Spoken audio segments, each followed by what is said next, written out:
네, 함께 디모데후서 2장 15절 말씀을 같이 찾겠습니다. 성경 디모데후서 2장 15절 말씀입니다.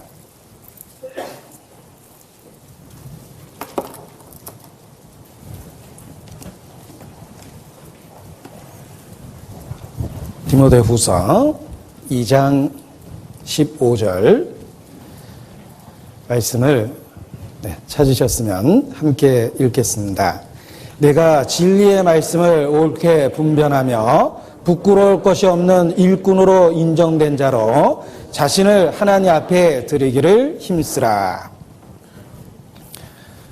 제가 서 있는 배경 뒤가 푸른색이라서 파란색이라서 조금 부담이 됩니다. 제가 파랗게 질려 있는데 혹시 안 보일까 봐 걱정도 됩니다. 이렇게 많은 분들 앞에 선다라는 것은 사실 저에게는 늘 있는 일이지만 설 때마다 긴장되고 사실 두렵습니다. 특별히 하나님의 말씀을 대언한다라는 입장에서 더욱 두렵고 떨리기도 합니다. 그러나 나를 구원해 주신 주님께서 또 항상 함께 하시겠다라는 그 약속의 말씀을 떠올리면 마음의 담대함을 갖게 됩니다. 그래서 저 자신에게는 설교한다는 것 자체가 제 신앙의 또 하나의 그 표현이라고 생각합니다. 내가 입으로 예수님 나의 구주로 고백하고 그리고 내가 그분을 전한다라는 것 자체가 그 신앙에 대한 또 하나의 표현이다라고 생각하고 항상 이 자리를 더 의미 있게 생각하고 또 기쁨으로 서려고 스스로 늘 결심을 합니다. 오늘도 함께 유익된 참으로 이 마지막 때를 살아가는 그 지혜를 얻는 그런 시간이 되었으면 좋겠습니다. 오늘 시작하는 본문 디모데후서 말씀을 읽었습니다. 바울이 14권의 성경을 기록했다라고 이야기하는데 그의 생애 가운데 제일 마지막으로 기록한 책이 이 디모데후서다라고 이야기합니다. 특별히 바울은 죽음 직전에 죽음이라는 마지막 코스 앞에 서 있습니다. 그리고 죽음을 예측하며 디모데후서를 기록했습니다. 디모데후서 4장 7절에 보면 내가 선한 6절부터 관제와 같이 벌써 내가 부음이 되고 나의 떠날 기약이 가까웠도다. 내가 선한 싸움을 싸우고 나의 달려갈 길을 마치고 믿음을 지켰으니 이제 후로는 나를 위하여 의의 면류관이 예비되었으므로 주 곧 의로운 재판장이 그날에 내게 주실 것이니 내게만 아니라 주의 나타나심을 사모하는 모든 자에게니라. 이렇게 표현을 했습니다. 자, 이 표현을 잘 살펴보면 바울이 죽음을 예측하고 있다는 것을 알 수 있습니다. 이제 청년 때 구원받은 바울은 노년의 삶을 맞이하고 있습니다. 그리고 이제 생애 끝부분에 와 있습니다. 관제와 같이 내가 부음이 됐다. 그리고 나의 떠날 기약이 가까웠도다. 이렇게 표현하고 있습니다. 죽음 직전에 바울은 자신의 죽음을 예측하면서 이 디모데후서를 기록했던 겁니다. 자, 죽음 앞에 이르렀을 때 우리는 더욱더 진지해집니다. 사람은 죽을 때 말이 정직하다라는 표현도 있습니다. 바울도 죽음 앞에 점점 다가가게 되었을 때 그가 무슨 생각을 했을까? 뒤에 남을 디모데라는 그 일꾼을 생각하고 염려했습니다. 그래서 자신이 떠난 이후에 이 복음이 계속해서 확장적으로 전해지기를 희망했고 그 일꾼을 격려하고 세우는 일에 마지막 마음을 쏟았던 것입니다. 그래서 죽음을 눈앞에 두고 바울은 그의 제자라고 이야기할 수 있는 디모데에게 개인적 편지를 쓰고 있습니다. 이 젊은 일꾼 디모데에게 꼭 필요한 교훈을 주시고 다음 세대를 준비하고 있다 이렇게 말할 수 있습니다. 이 디모데에게 주신 교훈들은 사실 모든 세대의 그리스도인 청년들에게 주신 말씀이다. 이렇게 이야기할 수도 있습니다. 또 다른 디모데는 역사 속에 계속 있어 왔습니다. 하나님의 젊은 일꾼들은 역사 속에서 계속 나타났고, 그래서 21세기 이 시대까지 복음이 전해진 거다라고 말할 수 있습니다. 바울이 디모데에게 직접 쓴 편지지만 사실 또 다른 디모데라는 교회 안에서의 젊은 일꾼에게 준 교훈이다라고 말할 수 있습니다. 그리고 이 말씀이 이 마지막 때를 살아가는 우리 모두에게 주신 말씀이다라고도 이야기할 수 있습니다. 믿음은 성경에 기록된 내용을 개인화하는 것입니다. 자기 자신에게 적용하는 것이 믿음이다, 이렇게 말할 수 있습니다. 그리스도께서 십자가에 죽으셨다. 사실입니다. 팩트고 히스토리입니다. 그런데 믿음은 그 사실을 개인화시키는 겁니다. 그리스도께서 나를 위해 죽으셨다. 이렇게 적용하는 것이 믿음이라고 말할 수 있습니다. 마찬가지로 우리의 믿음은 이 디모데에게 준 모든 교훈을 개인화시켜줍니다. 따라서 시대를 넘어서 내 자신에게 해주는 교훈이다라고 생각하고 이 말씀을 더 감격적으로 받아들일 수 있습니다. 만일 우리가 바울에게 이와 같은 친필 서신을 받았다면 정말 소중히 여기고 그 한 구절 한 구절에 우리의 마음을 온통 쏟아부을 겁니다. 그렇습니다. 믿음으로 이 디모데에게 준 모든 교훈을 개인화시키고 내게 준 말씀이다, 이렇게 받아들일 필요가 있습니다. 사실 우리에게 있는 모든 것들은 하나님께서 개인적으로 주신 것입니다.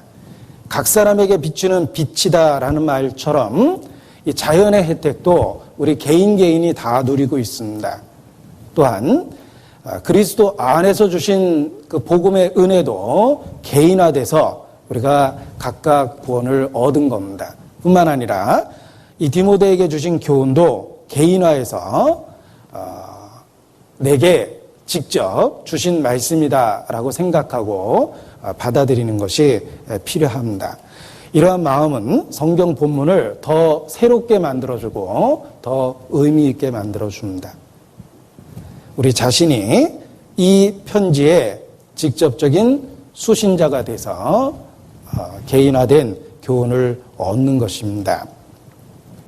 자, 여기 바울이 권면하기를 자신을 하나님 앞에 드리기를 힘쓰라라고 권면하고 있습니다. 자신을 하나님 앞에 드리는 것, 그것이 바로 신앙생활입니다.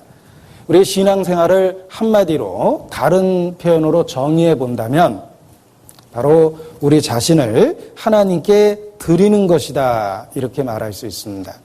그리고 그러한 그 하나님께 드려지는 삶을 살아야 될 것을 권면하고 있습니다. 자, 이 디모데 후서 표시하시고 로마서 12장 1절을 찾겠습니다. 로마서 12장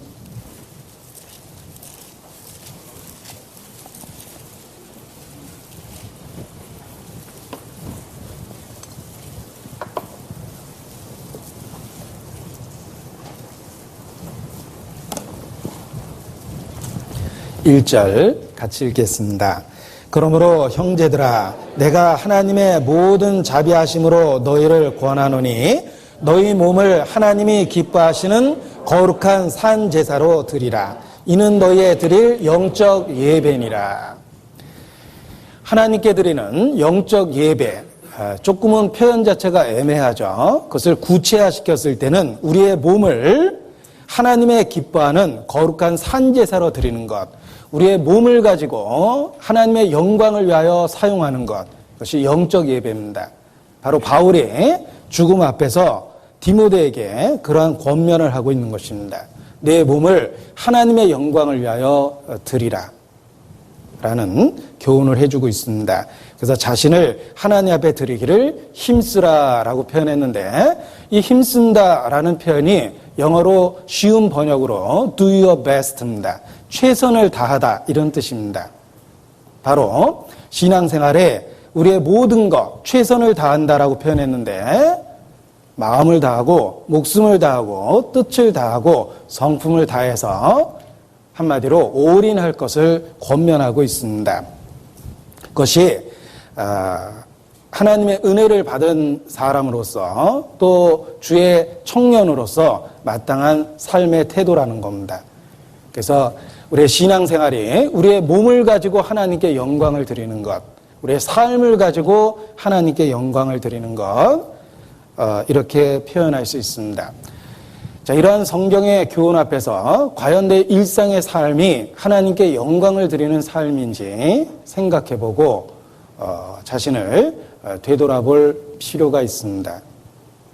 우리의 삶이 일상의 언행이 하나님께 드려지는 삶인가, 영적 예배로서의 모습을 갖고 있는가 자기 자신을 살펴봐야 됩니다. 그런데 자신을 하나님께 드리기를 힘쓰라라고 표현한 것은 저절로 되는 것이 아니라는 뜻입니다. 우리의 의지적인 적극적 협력이 있어야지 신앙생활이 되는 겁니다. 어떤 사람은 자신의 신앙이 좋은 것처럼 하나님이 해주셔야 된다라는 말을 강조하고 과장합니다. 그리고 전혀 자신은 움직이려 하지 않는 사람이 있습니다. 그가 바로 책망받을 한 달란트 받은 사람이요, 책망받을 수밖에 없는 한 문화 받은 사람입니다. 그는 아무런 시도조차 하지 않았습니다. 주인이 준 한 문화 또는 한 달란트를 땅에 파묻어 두거나 또는 수건에 싸서 감춰두었을 뿐입니다. 그리고 자신이 그렇게 한 행동을 주인이 엄했기 때문에 내가 그러했다라고 주인을 핑계대고 있습니다. 이와 마찬가지로 책망받을 사람이 그러합니다. 그는 아무런 시도조차 하지 아니하면서 마치 하나님이 다 해주셔야 되는 것처럼 그렇게 신앙적 표현으로 자기 자신을 변명합니다. 그가 책망받을 수밖에 없는 악하고 게으른 종이다, 이렇게 말할 수 있습니다. 진정한 신앙은 우리를 움직이게 합니다. 믿음은 역사합니다. 우리가 진정 살아있는 믿음이 있다면 최선을 다하게 돼 있습니다. 그래서 신앙생활은 저절로 되는 것이 아니라 하나님께서 우리가 참여할 몫을 주셨다. 우리가 여러 가지 어려움을 극복하면서도 적극적으로 참여하고 열정적인 반응과 태도를 갖고 신앙생활하는 것이 필요한 겁니다. 그래서 자신을 하나님 앞에 드리기를 힘쓰라, 이렇게 표현한 겁니다. Do your best입니다. 하나님이 만든 자연의 법칙을 보십시오. 이 자연은 아주 보편적, 일반적 법칙을 갖고 있습니다. 심은 대로 거두리라 라는 일반적 법칙을 갖고 있습니다. 갈라디아서 6장 찾겠습니다. 갈라디아서 6장입니다.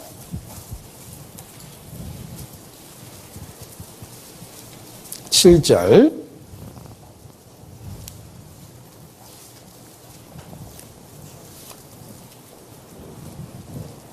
같이 읽죠.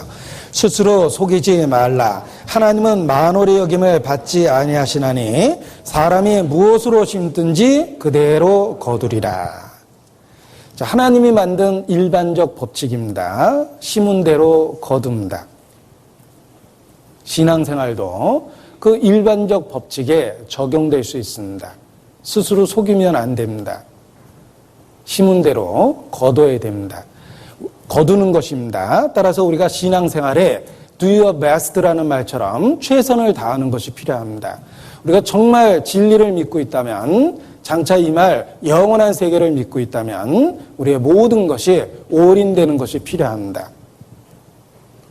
마음을 다하고 목숨을 다하고 뜻을 다하고 성품을 다하여 우리의 삶을 가지고 하나님께 드려지는 것, 하나님의 영광을 위해서 사는 것이 필요하다, 이렇게 말할 수 있습니다. 바로 바울은 디모데에게 그러한 권면을 하고 있습니다. 그래서 내 자신을 하나님께 드리기를 힘쓰라라고 다음 세대에 꼭 필요한 교훈을 주고 있습니다. 속이면 안 됩니다.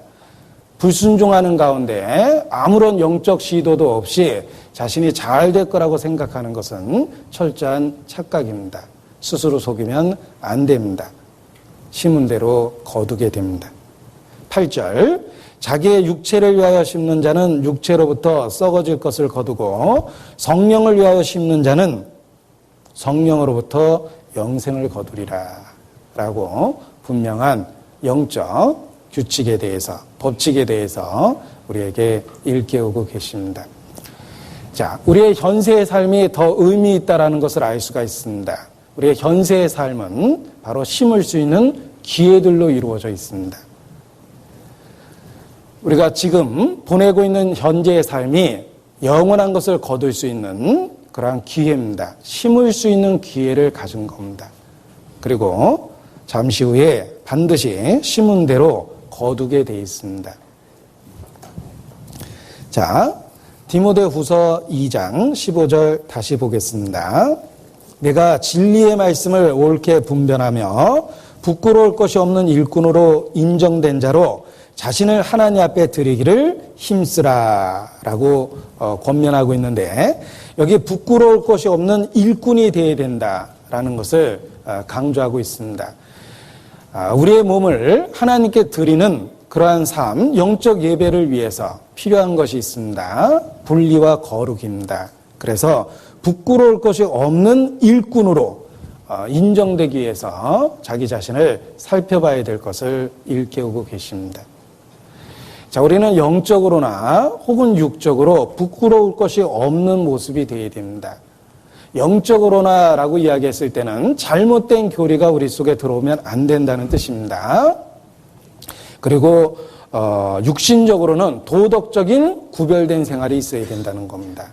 따라서 올바른 진리를 도덕적으로 구별된 삶, 그 거룩한 삶과 함께 유지하는 것이 우리가 하나님의 일꾼이 되는 그러한 모습이다, 이렇게 말할 수 있습니다. 성경은 수없이 많은 잘못된 삶에 대한 책망으로 이루어져 있습니다. 성경 자체가 많은 부분 책망입니다. 그래서 성경을 배우게 되면 교훈과 책망과 바르게 함과 의로 교육하기에 유익하다고 그랬죠. 이것이 성경을 배울 때 일어나는 일입니다. 그래서 교훈도 받지만 중요한 건 책망도 있다라는 겁니다. 우리의 잘못된 그 삶이나 표준에 대해서 성경은 책망하는 말씀이 아주 많습니다. 저의 은밀히 행하는 것들은 말하기도 부끄럽다.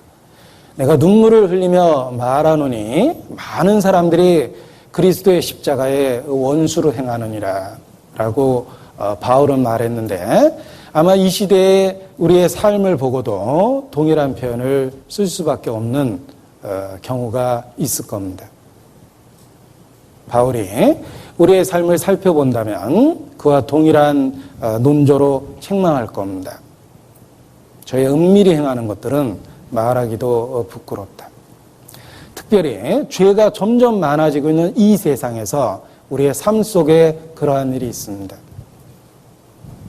저희 은밀히 행하는 것, 아무도 모를 수는 있지만 말하기도 부끄러운 생각과 행동을 혹 할 수도 있다는 겁니다. 많은 사람이 그리스도의 십자가에 원수로 행하느니라 라고 안타까운 그 표현을 쓸 수밖에 없는 삶이 우리 속에 있을 수 있다는 겁니다. 그리스도인의 특징이 있습니다. 그리스도인은 죄에 대한 저항력을 갖습니다. 죄가 얼마나 두렵고 무서운 것인지 잘 압니다. 왜냐하면 그 죄가 우리의 사랑하는 구주를 찌르고 그 죄가 우리의 구주를 십자가에 못 박았기 때문입니다. 따라서 우리가 구주를 믿은 이후에 죄에 대한 관점이 바뀝니다. 죄에 대한 혐오감을 갖게 되고 죄에 대한 극렬한 저항감을 갖게 됩니다. 그래서 우리 안에 변화가 일어나고 있다는 것을 스스로도 인식하게 됩니다. 예전에는 죄가 그저 달콤해 보였습니다. 그 결과에 대해서 아무런 생각을 못할 정도로 그 달콤한 유혹, 현재의 모습만 보였습니다. 그러나 성령이 우리 마음에 오신 이후에 죄의 결과를 보여주고 죄가 얼마나 혐오스러운 것인지를 우리에게 일깨워 주십니다.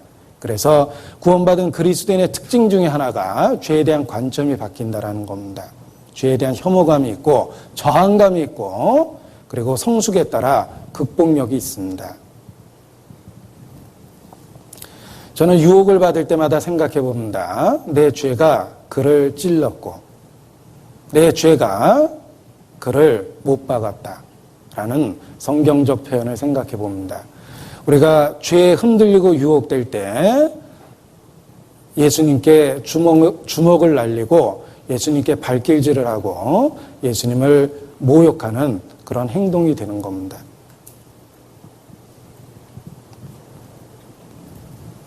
그래서 예전처럼 죄가 그렇게 결코 달콤함으로 다가오지 않게 되는 겁니다. 적으로 보이고 하나님과 같은 관점에서 죄에 대한 혐오감을 갖고 죄를 벗어나고자 하는 열망을 갖게 되는 겁니다. 우리의 구체적인 신앙생활은 부끄러울 것이 없는 모습으로 자기를 드리는 삶이다 이렇게 표현해 볼 수 있습니다. 따라서 도덕적인 성별을 위해서 우리가 do your best, 최선을 다하는 것이 사실 신앙생활의 한 모습이기도 합니다. 유대 절기를 보십시오. 어린 양으로 구원받는 유월절이 있습니다. 그리고 기억할 것은 유월절은 묵은 누룩을 내어버리는 무교절과 같이 시작한다는 것입니다. 예수 그리스도를 믿을 때 거룩한 생활이 시작되는 겁니다. 그래서 묵은 누룩을 내어버리고 명절을 지키라라는 성경의 표현이 있습니다. 그것은 우리가 예수 그리스도를 믿는 신앙생활, 그 명절, 페스티벌, 축제 가운데 있다면 묵은 누룩을 내어버리는 생활을 해야 된다 이런 뜻입니다. 자, 묵은 누룩이 무엇입니까? 습관화되어 있는 죄입니다. 고착화되어 있는 죄입니다. 내 생활 깊숙이 이미 들어와 있는 죄입니다. 또 숨겨진 죄들입니다. 이제 6월절과 더불어 무교절이 시작됐습니다. 마땅히 묵은 누룩을 내어버려야 됩니다. 부끄러울 것이 없는 일꾼이 되기 위해서 우리는 자신의 구석구석을 살펴봐야 됩니다. 자, 부끄러울 것이 없는 일꾼으로 자신을 구별하기 위한 구체적인 수단과 방법이 있습니다. 청교도들은 그것을 경건의 수단이라고 이야기합니다. 경건의 수단이라는 말을 생각해 보십시오. 경건해질 수 있도록 하나님이 구체적인 방법을 주셨다는 것입니다. 그것이 우리가 신앙생활의 4대 요소다라고 얘기할 수 있는 그런 그 기본적 내용입니다. 항상 기도하고 음식과 같이 주의 말씀을 사모하고 늘 말씀과 더불어 살고 그리고 모이기를 힘쓰고 다른 이뤄진 영혼에게 그리스도를 증거하고 기도, 말씀, 성도 간의 교제, 전도 바로 신앙생활의 이러한 구체적인 항목들이 바로 경건생활의 수단이 되는 겁니다. 기도와 말씀과 교제를 통해 구원을 얻는 것이 아니라 구원 얻은 사람이 자신의 삶을 경건하게 이룰 수 있는 바로 수단과 방법이 된다는 뜻입니다.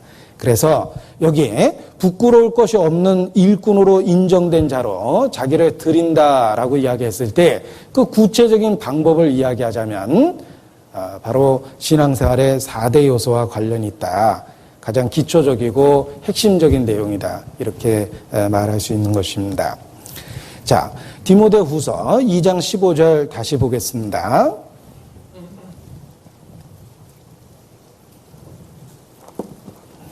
내가 진리의 말씀을 옳게 분별하며 라고 교훈해 주고 계십니다. 자, 우리가 어떤 목적지에 도착하기 전에 먼저 정확한 방향을 알고 도착하는 방법을 알아야 됩니다. 그리고 이제 출발해서 다가가는 것이 필요한데 첫 번째는 방향을 알아야지 출발할 수 있습니다. 하나님의 말씀을 옳게 분별한다는 건 우리의 나아갈 방향을 확인하고 확정하는 것이다. 이렇게 말할 수 있습니다. 자, 요즘 문명의 이기를 예로 든다면 내비게이션이라고 말할 수 있습니다. 자, 내비게이션은 우리가 갈 목적지의 방향을 수시로 일깨워 줍니다.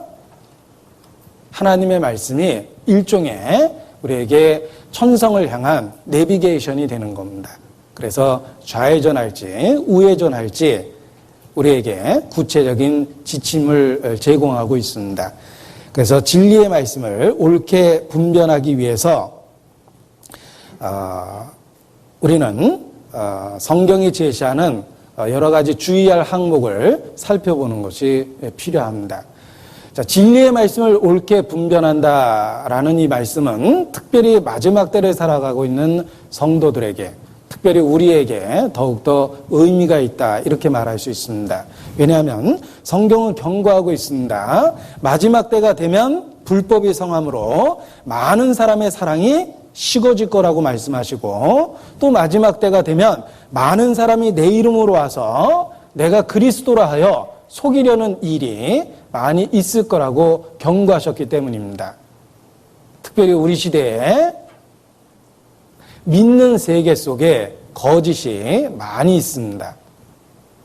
따라서 진리의 말씀을 분별한다라는 말의 중요성이 우리에게 더욱 실감난다, 이렇게 말할 수 있습니다.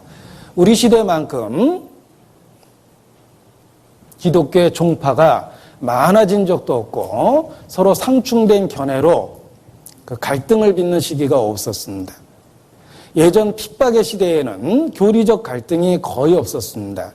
그들은 그 작은 차이를 기꺼이 사랑으로 넘어설 수가 있었습니다. 그런데 핍박이 사라진 이 시대에 그리스도인들 간에 교리적 충돌이 잦고 서로 주장이나 가르침이 전혀 다른 경우가 많이 있습니다.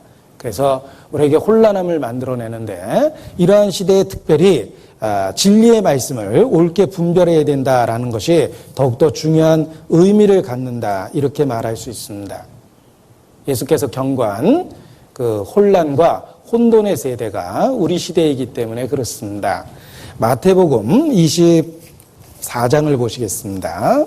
마태복음 24장 5절입니다.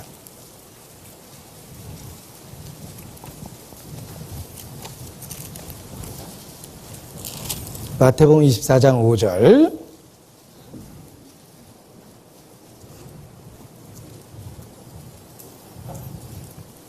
같이 읽자.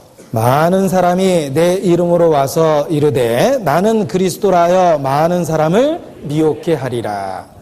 저기 적은 사람이 아니죠. 많은 사람입니다. 마지막 때가 되면 될수록 많은 사람들이 거짓된 가르침을 주장하게 됩니다. 퍼뜨리게 됩니다.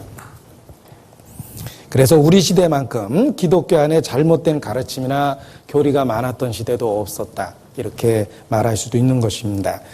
자, 24장 24절, 25절까지 같이 읽겠습니다. 거짓 그리스도들과 거짓 선지자들이 일어나 큰 표적과 기사를 보이어 할 수만 있으면 택하신 자들도 미혹하게 하리라. 보라, 내가 너희에게 미리 말하였노라. 마지막 때가 되면 거짓 그리스도들과 거짓 선지자들이, 그러니까 외적으로는 기독교의 모습을 갖고 있지만 치명적인 잘못된 가르침을 퍼뜨리는 사람이 많이 있다라고 경고하고 계십니다. 요한 1서도 보시겠습니다. 요한 1서 4장.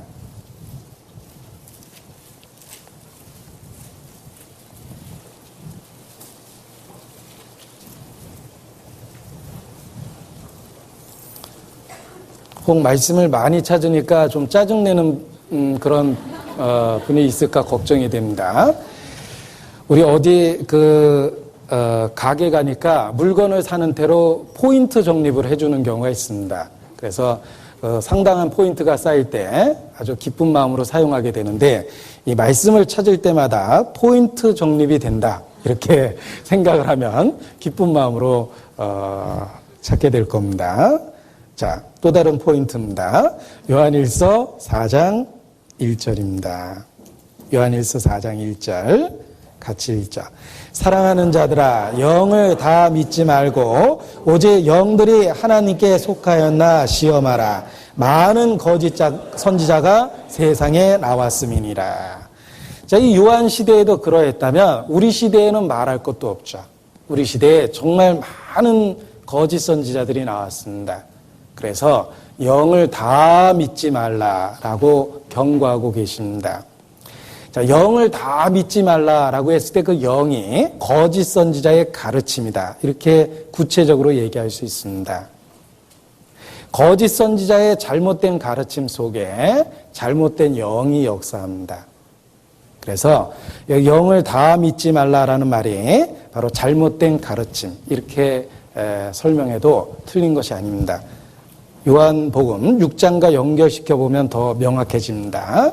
요한복음 6장 63절입니다.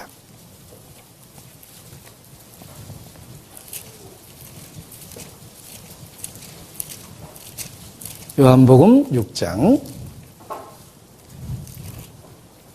63절 같이 읽죠.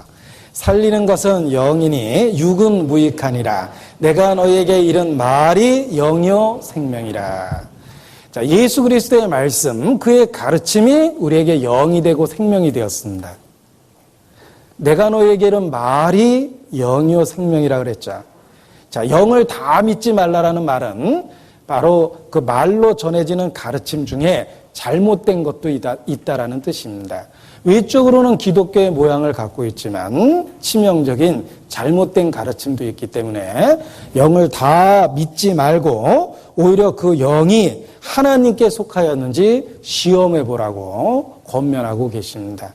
우리가 이 세상에 있는 수없이 많은 기독교적 가르침을 과연 성경적인지 아닌지 확인해 보고 확증하는 것이 필요합니다. 영을 다 믿지 말라고 경고하셨기 때문에 그렇습니다. 마태복음 7장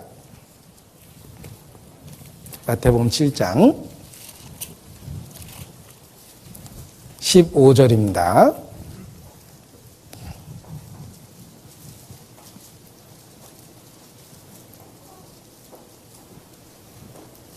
같이 읽죠. 거짓 선지자들을 삼가라. 양의 옷을 입고 너희에게 나오나 속에는 노략질하는 일이라. 경고하셨습니다. 양의 옷을 입고 나왔다라는 말이 기독교의 용어와 기독교의 형식과 외적 모습을 가지고 있다라는 것입니다. 그래서 거짓 선지자가 외적으로는 더 세련된 모습을 갖고 있을 수도 있습니다. 그리고 대중적으로 영합될 수 있는 메시지를 갖고 있기 때문에 틀림없이 대중적 인기도 있을 겁니다. 그러나 그의 가르침이 과연 하나님에게서 나온 것인지 시험해 볼 필요가 절대적으로 있습니다. 기독교 안에 수없이 많은 잘못된 가르침이 있기 때문에 그렇습니다. 그래서 양의 옷을 입었다. 기독교의 옷을 입은 잘못된 가르침이 있다라는 겁니다. 사탄은 늘 기독교의 옷을 입고 나타납니다. 제가 지금 쓴 표현은 청교도들이 사용했던 오래된 그 표현입니다. 사탄은 기독교의 옷을 입고 있다. 그래서 더 치명적인 피해를 믿는 사람들에게 끼치기도 합니다. 양의 옷을 입었습니다. 따라서 우리는 그들의 가르침이 과연 하나님께로부터 난 것인지 확인하고 살펴볼 절대적 필요가 있는 것입니다. 거짓 선지자들을 삼가하라, 주의하라 이런 뜻입니다. 양의 옷을 입고 너에게 나오나 속에는 노략질하는 일이라. 자, 고린도후서 11장입니다. 잘못된 가르침이 있을 거라는 걸 수없이 경고하고 계십니다. 고린도후서 11장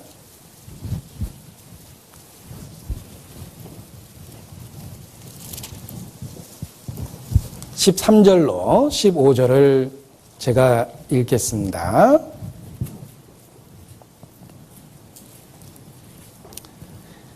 반복되는 세 번이나 반복되는 표현이 있습니다. 어떤 표현인지 생각해 보시기 바랍니다. 13절부터 제가 읽어드리겠습니다.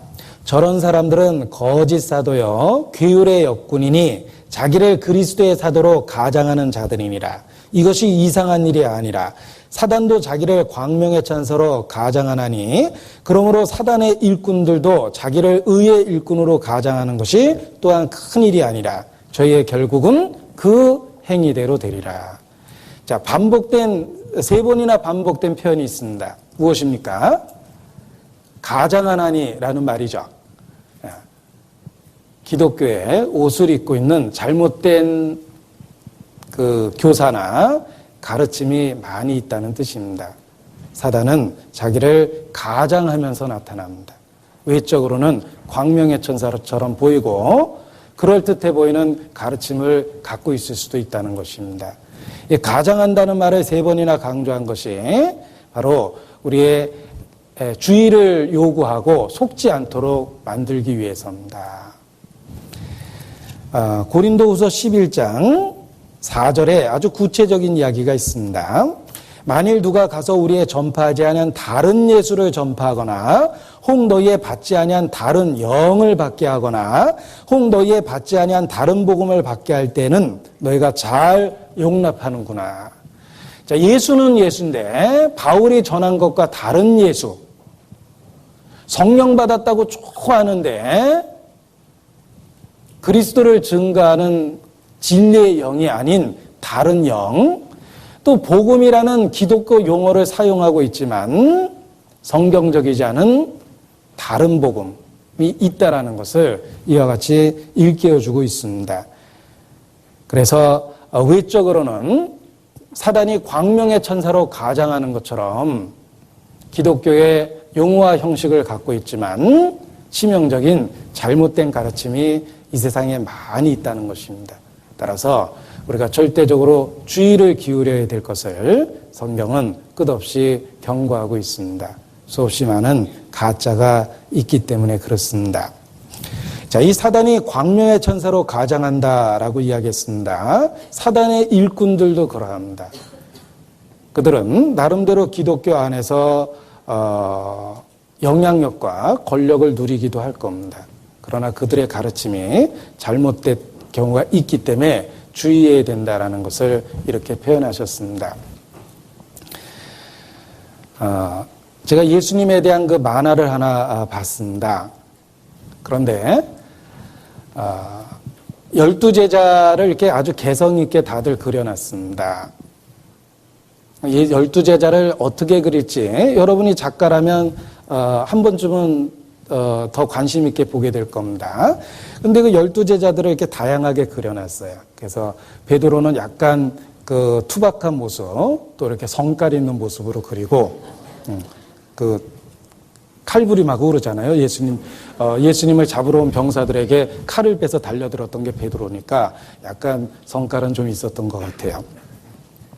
그리고 아주 예쁘장한 미소년으로 그려놓은 요한, 나이가 상대적으로 어렸기 때문에 그렇습니다. 그 12제자의 모습을 이렇게 다양하게 그려놨는데 유달리 12제자 중에 인물 좋은 사람이 있었습니다. 누구를 이렇게 그려놨을까? 놀랍게도 가룟 유다였어요. 여러분, 가룟 유다가 눈이 쪽재진 범죄형일 거라고 생각합니까? 네, 틀림없이 사람들에게 호감을 주는 모습이었을 겁니다. 그래서 그가 예수님을 팔 때까지 아무도 눈치를 못 챘습니다. 저는 그 그린 사람이 정말 지혜롭다라는 생각을 했어요. 사탄의 정체를 잘 알고 있습니다. 사단은 광명의 천사로 보기 좋은 모습으로 나타납니다. 그래서 대중적 인기를 얻을 수가 있는 겁니다. 수없이 많은 거짓이 있습니다. 더더욱 주의를 요하는 것은 가장되어 있기 때문에 우리가 그 거짓된 것을 살펴보고 확인해 보는 것이 필요합니다. 요한계시록 2장 에베소 교회에게 하신 칭찬 중에도 들어 있습니다. 요한계시록 2장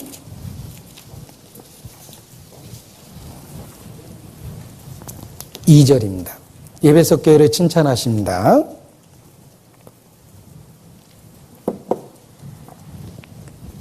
2절 같이 읽겠습니다. 내가 내 행위와 수고와 내 인내를 알고 또 악한 자들을 용납지 아니한 것과 자칭 사도라되 아닌 자들을 시험하여 그 거짓된 것을 내가 드러낸 것과. 자, 예수님은 에베소 교회 성도들을 칭찬하고 있습니다. 그 칭찬한 내용 중에 악한 자를 용납지 아니한 것, 외적으로도 악을 가지고 있는 것은 쉽게 거절할 수 있었을 겁니다. 그런데 정말 칭찬받을 만한 좋은 점은 자칭 사도라되 아닌 자들을 시험하여 거짓된 것을 드러낸 것, 그것이 더 칭찬받아야 될 내용이기 때문에 이와 같이 특별히 언급을 하신 겁니다. 에베소 성도들의 장점 중에 하나가 자칭 사도라되 아닌 자들을 시험해서 그 거짓된 것을 드러냈습니다. 그들은 분별했습니다. 그래서 주님께 칭찬을 받았던 것입니다. 이 시대를 살아가는 우리도 마찬가지입니다. 기독교의 모습을 갖고 있다고 모든 것을 받아들이는 것은 아주 어리석은 겁니다. 적은 우리 안에 있습니다. 그리고 더 치명적인 것은 안에 있는 적이 더 치명적입니다.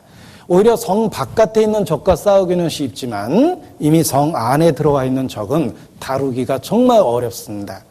따라서 기독교 안에 있는 내부의 적이 있습니다. 또 심지어는 의인 중에 악인을 골라내리라 라는 말씀처럼 복음적인 모임 안에도 가만히 들어온 거짓 형제가 교회에 여러 가지 피해를 끼치는 그런 경우도 많이 있습니다. 우리는 자세히 살펴보고 자칭 사도라 하되 혹 거짓이 있다면 그 거짓된 것을 시험해서 드러내는 것이 필요합니다. 그래서 분별하는 신앙이 이 시대에 더욱더 필요하다.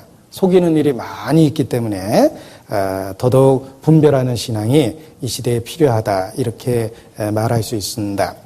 자, 그렇다면 어떻게 옳고 그른 것을 분별할 수 있겠는가? 그 가르침이 하나님께로부터 나온 것인지 어떻게 분별할 수 있겠는가라는 생각을 할 수밖에 없습니다. 자, 하나님은 다행히 분별할 수 있는 분명한 기준을 주셨습니다. 말씀입니다. 우리가 죄형 법정주의라는 말처럼 이 세상도 법에 의해서 다스림을 받고 있습니다. 법치국가죠. 요즘에 촛불시위다 이런 민감한 주제가 있는데 우려되고 걱정되는 것은 사실 공권력에 대한 지나친 도전입니다. 법이 무너지고 있다. 많은 사람들이 염려하는 부분입니다. 법은 분명하게 세워져야 됩니다. 심지어 철학자 소크라테스도 법의 중요성을 잘 알고 있었습니다. 법으로 인해서 많은 사람들이 질서를 유지하고 살아갈 수 있기 때문입니다. 그래서 악법도 법이다 라는 유명한 명언과 함께 자기의 목숨을 기꺼이 던졌습니다. 법을 지키기 위해서 그는 목숨조차도 버렸습니다. 하물며 하나님의 나라는 말할 것도 없습니다. 하나님이 온 우주를 다스리고 계십니다. 하나님은 법에 의해서 다스리는데 그 법이 바로 말씀입니다. 하나님의 말씀이 곧 법입니다. 따라서 죄형 법정주의라는 말처럼 우리도 심판을 임의대로 받는 것이 아닙니다. 죽음을 건너가면 바로 기록된 말씀에 의해서 심판을 받습니다. 그래서 요한계시록의 심판의 모습이 책들에 기록된 대로 저희를 심판한다라는 표현이 반복되고 있는 겁니다. 예수께서도 말씀하셨습니다. 내가 너희에게 이른 이 말이 그날에 너희를 심판할 것이다.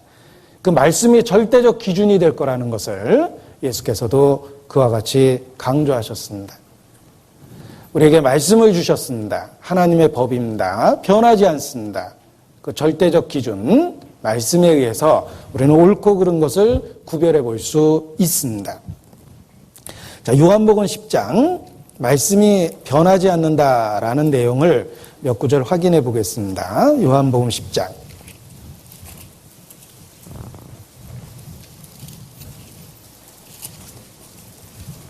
35절입니다.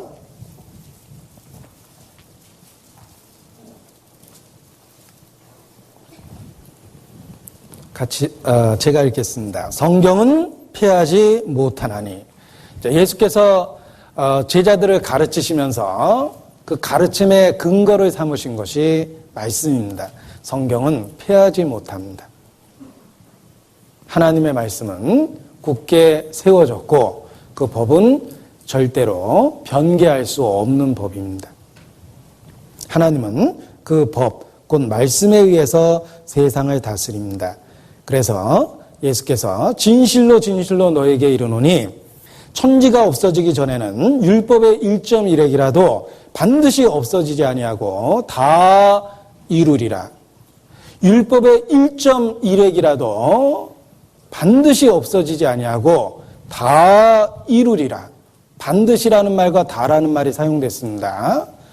하나님의 법은 완전하고 그 모든 율법은 하나라도 폐하여질 수가 없는 것입니다.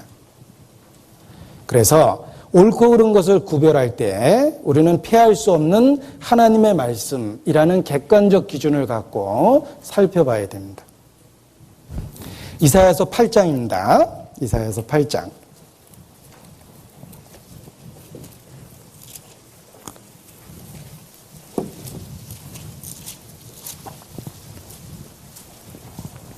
(20절) 975페이지입니다. 이사야서 8장 20절입니다.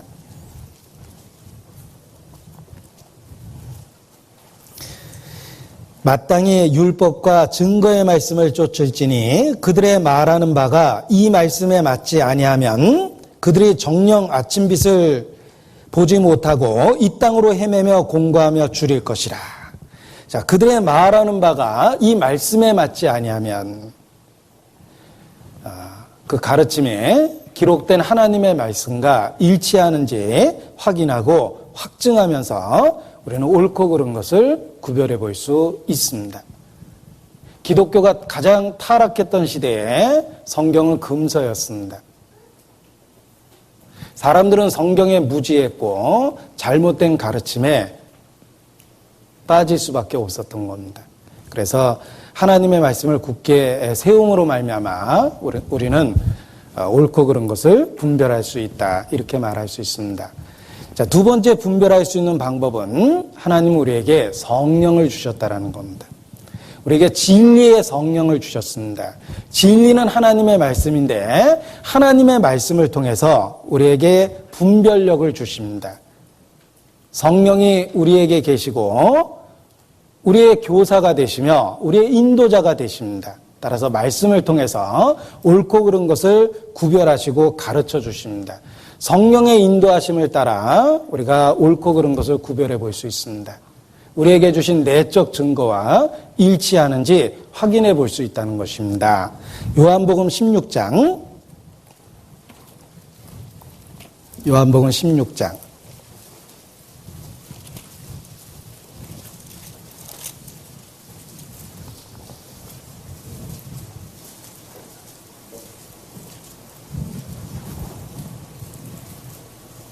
요한복음 16장 13절.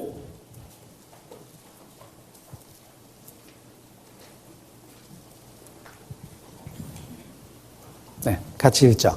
그러나 진리의 성령이 오시면 그가 너희를 모든 진리 가운데로 인도하시리니 그가 자유로 말하지 않고 오직 듣는 것을 말하시며 장래일을 너희에게 알리시리라. 자, 진리의 성령이 오시면 우리를 진리 가운데로 인도하십니다. 우리에게 말씀만 준 게 아니죠? 우리에게 성령을 주셔서 성령의 증거를 통해서 옳고 그른 것을 구별할 수 있도록 하신 것입니다. 그래서 단지 말씀만 주셨다면 말씀을 오용할 수도 있습니다. 그러나 우리에게 진리의 성령을 주심으로 말미암아 말씀과 성령을 통해서 우리를 올바로 인도하고 계시다, 이렇게 말할 수 있습니다. 그래서 성경을 읽어보면 이 말씀과 성령이 일치된 표현으로 많이 나옵니다. 예를 들면 성령의 검은 하나님의 말씀이죠. 또 내가 너에게 이른 이 말이 영이요 생명이라. 그러니까 말씀이 성령과 일치된다라는 것을 표현하신 겁니다. 그래서 말씀만 주신 것이 아니라 성령을 주셔서 말씀에 대한 올바른 해석을 주고 설명을 주셔서 우리를 인도하고 있다, 이렇게 말할 수 있습니다. 따라서 잘못된 가르침을 듣게 되면 비록 성경을 설명하고 있다 하더라도 우리 마음에 아멘되지 않는 거부감이 강하게 일어납니다. 그것이 옳고 그른 것을 분별해 주시는 겁니다. 우리에게 말씀만 준 것이 아니라 바로 성령을 주셨습니다. 그래서 너희가 우편으로 치우치든지 좌편으로 치우치든지 네 뒤에서 말소리가 들려 이르기를 이것이 정론이 너는 이리로 행하라 할 것이다, 그러셨습니다. 바로 성령의 가르침이 함께 있으면서 말씀을 구별할 수 있도록 만들어 주신다는 것입니다. 시편 48편 보시겠습니다. 시편 48편입니다.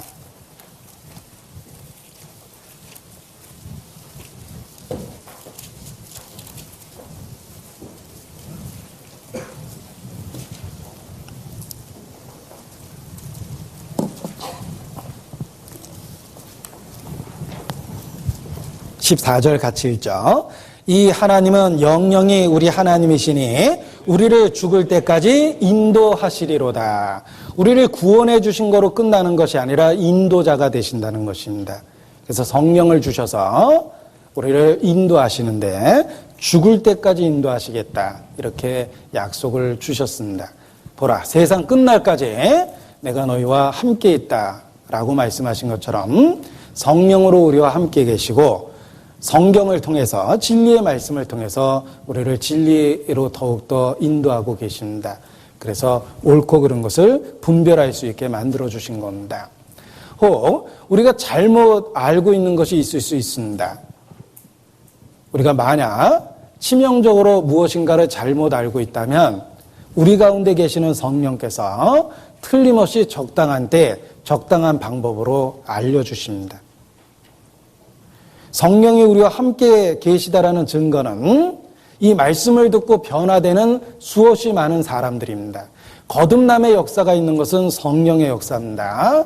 그 성령이 거듭날 때만 역사하는 게 아니라 혹 우리가 잘못 가고 있다면 틀림없이 일깨워 주시고 방향에 수정을 주실 거라는 것입니다. 아까 제가 내비게이션에 비유를 했는데 하다못해 내비게이션도 그렇습니다. 내비게이션도 잘못된 곳으로 가게 되면 방향을 수정하고 올바른 곳을 알려주게 돼 있습니다. 우리 가운데 계신 성령이 그러합니다. 우리가 정말 무엇인가 잘못 알고 있다면 성령께서 알려주신다라는 겁니다. 빌립보서 보시겠습니다. 빌립보서 3장입니다. 빌립보서 3장 15절.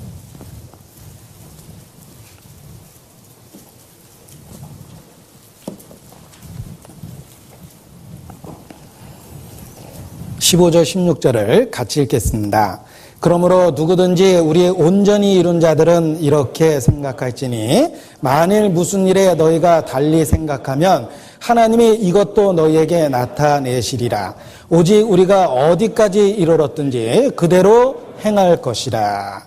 만일 무슨 일에 너희가 달리 생각하면, 잘못된 생각과 가르침을 갖고 있다면 틀림없이 하나님께서 그것도 우리에게 알려주신다라는 겁니다. 그래서 성령의 인도하심이 있기 때문에 우리가 옳고 그른 것을 구별하며 살 수 있다라는 겁니다. 자, 또 옳고 그른 것을 구별할 수 있는 방법이 있습니다. 우리가 믿고 있는 이 믿음의 진리는 21세기 우리에게만 주어진 것이 아닙니다. 만일 특정한 사람들에게만 공유되고 있는 진리라면 그것은 틀림없이 거짓일 겁니다. 원래 진리의 특징이 보편성입니다. 우리가 믿고 있는 진리는 21세기 우리만 가지고 있는 것이 아닙니다. 이단의 특징은 폐쇄성입니다. 자기들끼리 옳다고 이야기하지만 그 외의 모든 것을 거부합니다. 그래서 이단적 모임에 가면 예를 들면 2000년 유산인 기독교 서적을 거의 보지 않습니다. 자기들하고 믿는 내용이 다르기 때문에 그렇습니다. 우리가 옳고 그른 것을 구별할 수 있는 방법 중에 하나가 이 기독교가 2000년 지속된 진리라는 것을 기억하는 겁니다. 이미 역사 속에서 수없이 많은 사람들을 변화시켰던 그 진리입니다. 그리고 성경에 나타난 믿음의 선진들에게 먼저 계시된 진리이기도 합니다. 우리가 믿고 있는 하나님은 아브라함과 이삭과 야곱의 하나님입니다. 무슨 뜻입니까? 선조의 하나님, 바로 우리의 믿음의 조상들이 믿었던 그 하나님을 우리도 믿고 있는 겁니다. 아브라함이 믿었던 그 하나님을 우리도 믿습니다. 이삭과 야곱이 믿었던 하나님을 우리도 믿습니다. 그래서 우리의 믿음이 옛적 길, 선조들의 믿음과 같다라는 걸 통해서 내가 올바른 길을 걸어가고 있다는 걸 확인하고 확증할 수 있는 겁니다. 유대인들은 입으로는 주장했습니다. 자신을 아브라함의 자손이라고 주장했죠. 그때 예수께서 책망하셨습니다. 너희가 아브라함의 자손이라면 아브라함의 행사를 해야 할 것이거늘 아브라함은 이와 같이 하지 않았다. 그들을 인정하지 않았습니다. 그들은 육신적으로 아브라함의 후손이라고 주장했지만 아브라함과 다른 믿음을 갖고 있었습니다. 그리고 결과적으로 그들은 그리스도를 배척합니다. 우리가 정말 올바른 믿음을 갖고 있다면 믿음의 선조들과 동일한 믿음을 갖고 있을 겁니다. 아브라함과 이삭과 야곱의 하나님, 우리도 그 하나님을 믿을 겁니다. 그리고 역사 속에서 자신의 삶으로 신앙을 입증했던 사람들, 그들의 신앙과 같은 공감대를 형성할 겁니다. 스펄전 1800년대 영국에서 활동했습니다. 1500년도 독일의 마르틴 루터, 1600년도에 청교도 지도자 존 오웬, 심지어는 400년대의 크리스토스통까지 모든 믿음의 선진들과 우리는 같은 믿음을 갖고 있다는 걸 확인하고 확증할 수 있습니다. 수백 년 된 그들의 책을 읽어보면 놀라울 정도로 우리가 믿고 있는 믿음의 내용과 같습니다. 또 2000년 기독교 역사 속에서 만들어지고 불려졌던 찬송가 가사를 보십시오. 우리는 그 찬송가의 가사를 읽고 공감할 수 있습니다. 같은 마음으로 찬송을 부를 수 있습니다. 같은 하나님, 같은 신앙을 갖고 있기 때문에 그게 가능한 겁니다.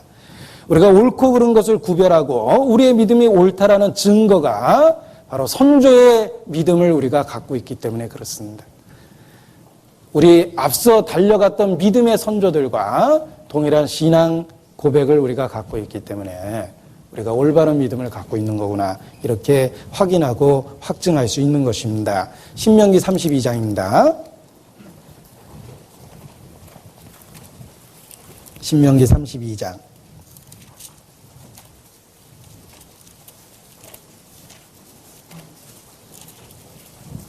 (7절)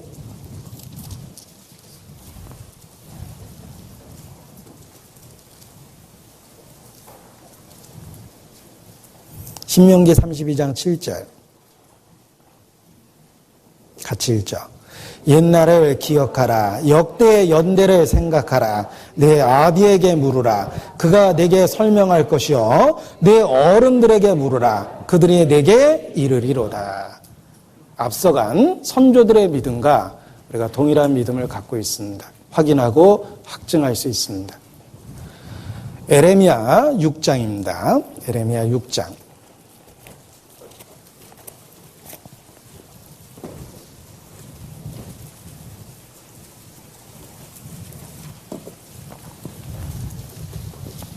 에레미야 6장 16절입니다. 1060페이지. 제가 읽겠습니다. 여호와께서 이같이 말씀하시되 너희는 길에 서서 보며 옛적 길, 곧 선한 길이 어디인지 알아보고 그리로 행하라. 자, 옛적 길, 곧 선한 길이 어디인지 알아보고 그리로 행하라. 알아보십시오. 앞서간 믿음의 선진들이 어떤 길을 걸었는지 알아보십시오. 기꺼이 목숨을 버렸던, 진리를 위해서 목숨을 버렸던 순교자들이 도대체 어떤 믿음을 갖고 있었는지 알아보십시오. 그러면 우리가 믿고 있는 그 믿음의 내용과 동일하다는 사실을 더욱더 확증하게 될 겁니다. 우리가 옳고 그른 것을 구별할 수 있는 방법 중에 하나가 이와 같이 믿음의 선진들의 믿음과 비교하고 검토해 보는 겁니다. 내가 믿는 하나님은 아브라함의 하나님입니다. 이삭의 하나님이며 야곱의 하나님입니다. 그리고 역사 속에서 기꺼이 진리를 위해서 목숨을 버렸던 그 순교자들이 외쳤던 그 복음입니다. 그리고 찬송의 가사를 확인해 볼 때 그들 마음속에 있었던 그 진리가 내 속에도 있게 됐다라는 것을 더욱더 깨닫게 됩니다. 그래서 찬송 끝에 아멘을 정말 마음으로 할 수가 있는 겁니다. 나도 그렇다라고 그렇게 아멘을 힘있게 부를 수 있는 것입니다. 자, 그리고 또 옳고 그른 것을 구별할 수 있는 또 하나의 방법이 있습니다. 이것은 우리 자신과 관련되어 있습니다. 우리 마음에 하나님 뜻대로 살고자 하는 분명한 결심을 세웁니다. 결심을 세우고 진리를 찾으면 무엇이 올바른 진리인지 알 수 있습니다. 정말 내가 모든 것을 희생해서라도 진리 편에 서겠다. 주님 뜻을 알고 행하고 싶습니다. 나의 모든 것을 걸더라도 내가 하나님 편에 서겠고 진리 편에 서겠습니다. 라고 여러분 결심하고 결심할수록 무엇이 진리인지 점점 더 확실하게 깨닫게 됩니다. 하나님 뜻대로 행하고자 할 때 하나님의 뜻이 무엇인지 너무나 분명하게 드러납니다. 그래서 하나님 뜻대로 행하고자 하는 마음이 옳고 그른 것을 깨닫게 해줍니다. 요한복음 7장입니다. 요한복음 7장 17절.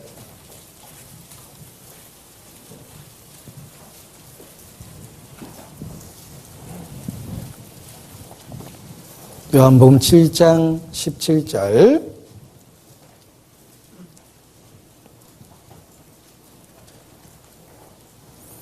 같이 읽죠. 사람이 하나님의 뜻을 행하려 하면 이 교훈이 하나님에게로서 왔는지 내가 스스로 말함인지 알리라. 자, 사람이 하나님의 뜻을 알고자 하면이 아니죠. 단순한 지적 호기심이 아닙니다. 단순히 알려고 하는 것이 아니라 하나님의 뜻을 행하고자 할 때 무엇이 하나님께로부터 오는 교훈인지 알 수 있다는 것입니다.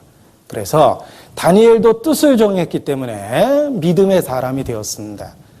우리도 내가 주님의 뜻대로 행하겠나이다 라고 굳게 결심하면 그 결심한 그대로 무엇이 옳고 그른지 분별력을 갖게 됩니다. 주님 뜻대로 살고자 할 때 그 열망이 분별력을 만들어내는 겁니다. 그러나 단순한 지적 호기심이나 호기심만을 갖고 진리를 찾으려 한다면 이것도 옳아 보이고 저것도 옳아 보이고 끝없는 혼돈을 경험하게 됩니다. 그러나 정말 나의 모든 걸 걸고 내가 진리 편에 서겠다. 내가 비록 연약하지만 주님 이끄시는 대로 진리 편에 서겠습니다. 라고 굳게 결심하면 그 결심이 옳고 그른 것을 구별하게 만들어주는 겁니다. 하나님의 말씀이 전해지는 그 현장에서 우리의 영적 정체가 드러납니다. 내가 정말 하나님 뜻대로 행하고자 할 때 하나님의 말씀에 대한 반응이 있게 돼 있습니다. 요한복음 6장 45절입니다.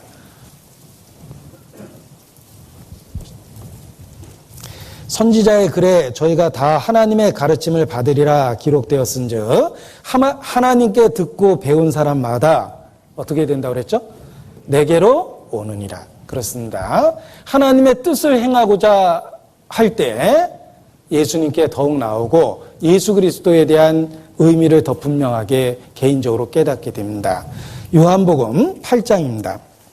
요한복음 8장 47절.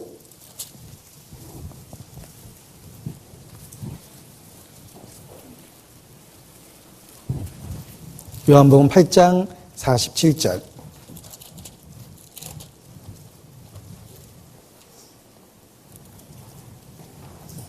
같이 읽죠. 하나님께 속한 자는 하나님의 말씀을 듣나니 너희가 듣지 아니함은 하나님께 속하지 아니하였음이로다. 자, 저희는 세상에 속한 거로 세상이 저희의 말을 듣느니라. 세상에 속한 사람은 유유상종이라는 말처럼 끼리끼리 어울리게 되어 있습니다. 그러나 하나님께 속한 자는 하나님의 말씀을 듣습니다. 우리가 하나님 뜻대로 행하겠다라고 굳게 결심할 때 하나님께 속한 자가 되고 그것이 말씀에 대한 분별력을 만들어주는 겁니다. 요한복음 18장 37절 뒷부분입니다. 18장 37절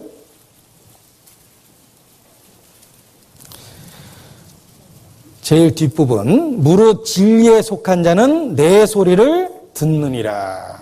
그렇습니다. 하나님 뜻대로 행하고자 하고 자기의 영적 정체성을 분명히 하면 하나님의 말씀이 들립니다. 무엇이 하나님의 뜻인지 분명하게 알 수 있습니다. 하나님께 속했기 때문에 하나님의 말씀을 듣게 되는 겁니다. 그러나 세상을 마음에 가득 채워놓으면 저희는 세상에 속한 거로 세상이 저희 말을 듣느니라 라는 말처럼 세상적인 것을 옳다라고 받아들이게 됩니다. 그래서 우리가 옳고 그른 것을 구별할 수 있는 개인적인 방법은 하나님 뜻대로 행하고자 하는 결심을 하는 것입니다. 내가 하루를 살아도 주님 안에서 살겠습니다라는 그 분명한 결심이 자기의 영적 정체성을 확정하게 되고 올바른 진리를 깨닫게 만들어주는 거다 이렇게 말할 수 있습니다. 제가 조금 딱딱한 이야기를 드리는 것 같아서 분위기를 바꾸기 위해서 이야기 하나를 드리겠습니다. 바보 이야기를 드리고자 합니다. 예. 이 바보가 밥풀이 여기에 묻었습니다. 어떻게 떼 먹을까? 어떻게 할까? 라고 이야기했을 때 몇 가지 한번 생각을 해보죠. 가능한 방법을. 예. 바보가 이렇게 떼 먹는 됩니다. 예. 문제는 밥풀이 이쪽에 있을 때는 어떻게 하냐? 이렇게 떼먹을 거라고 생각하십니까? 아닙니다. 요걸 이쪽으로 옮겨놓고 이렇게 떼먹으면 됩니다. 바보는 우리를 유쾌하게 만들어줍니다. 자, 우리가 옳고 그른 것을 구별할 때 구체적으로 주의할 것들을 몇 가지 생각을 해보겠습니다. 옳고 그른 것을 구별할 때 첫 번째, 하나님의 말씀과 사람의 말을 구별해서 생각하는 것이 필요합니다. 유대인들의 치명적 잘못이 바로 그 첫 번째에 해당됐습니다. 그들은 사람의 말을 하나님 말씀인 것처럼 가르쳤죠. 그래서 그리스도를 끝끝내 배척했던 겁니다. 우리가 주의할 것은 하나님의 말씀과 사람의 말을 구별할 수 있어야 됩니다. 마태복음 15장입니다. 마태복음 15장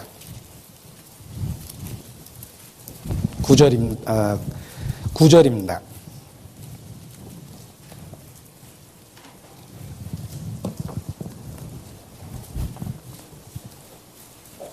구절 같이 읽자.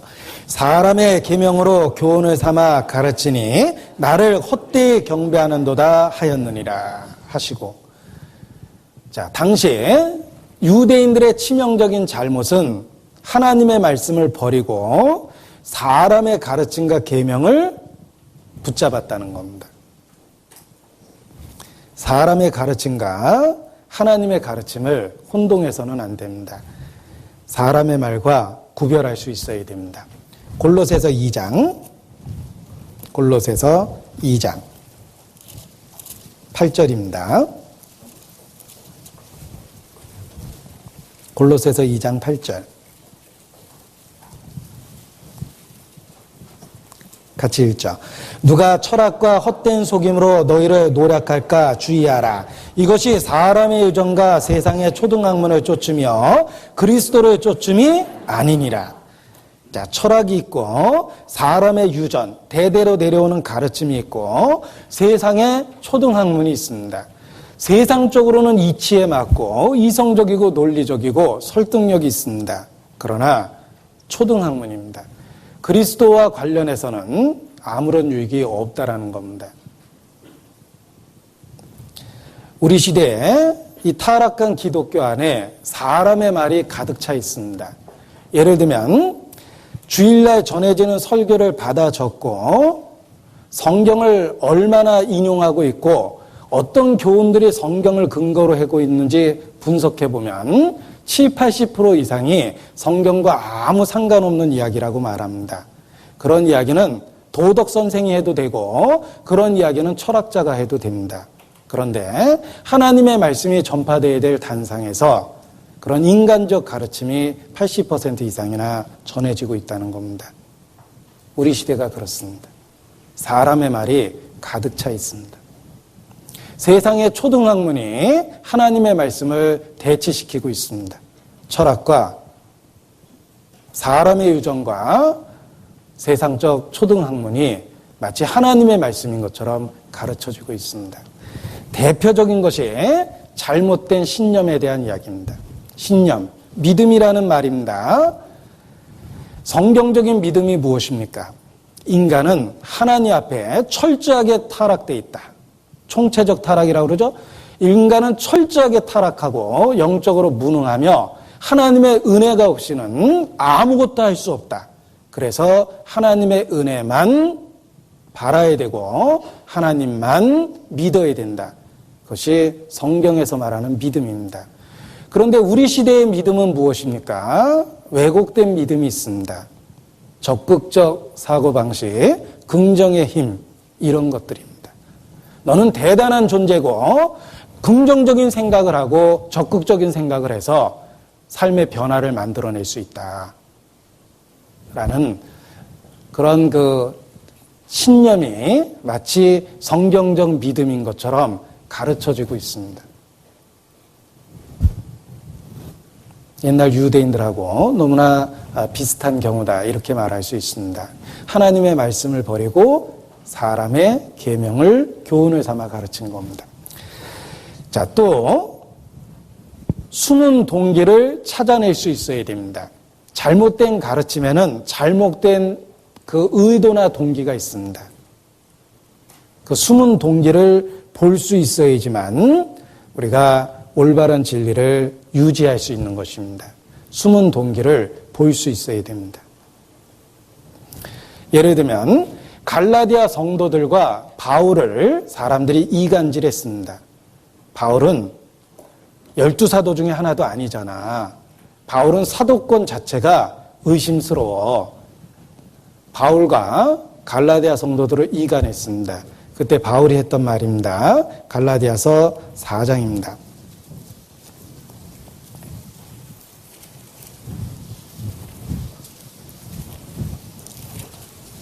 17절.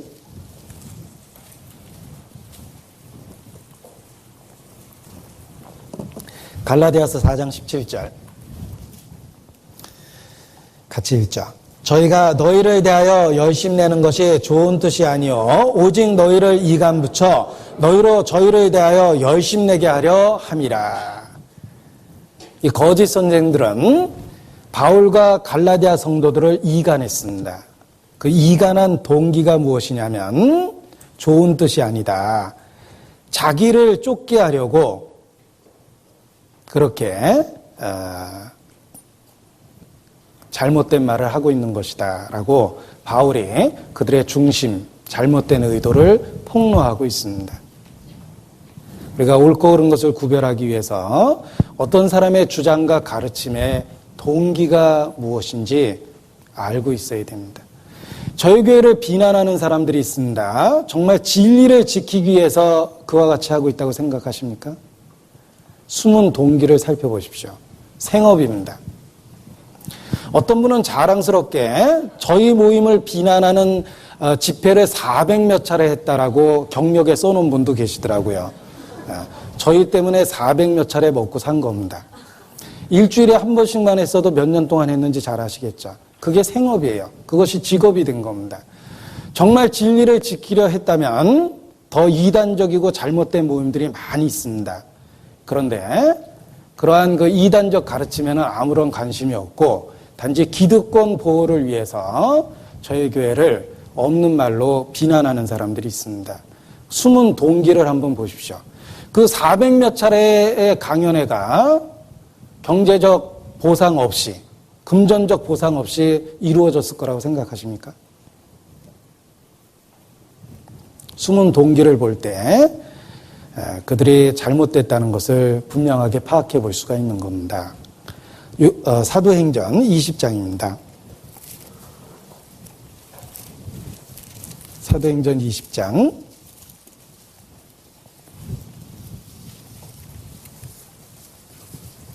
30절.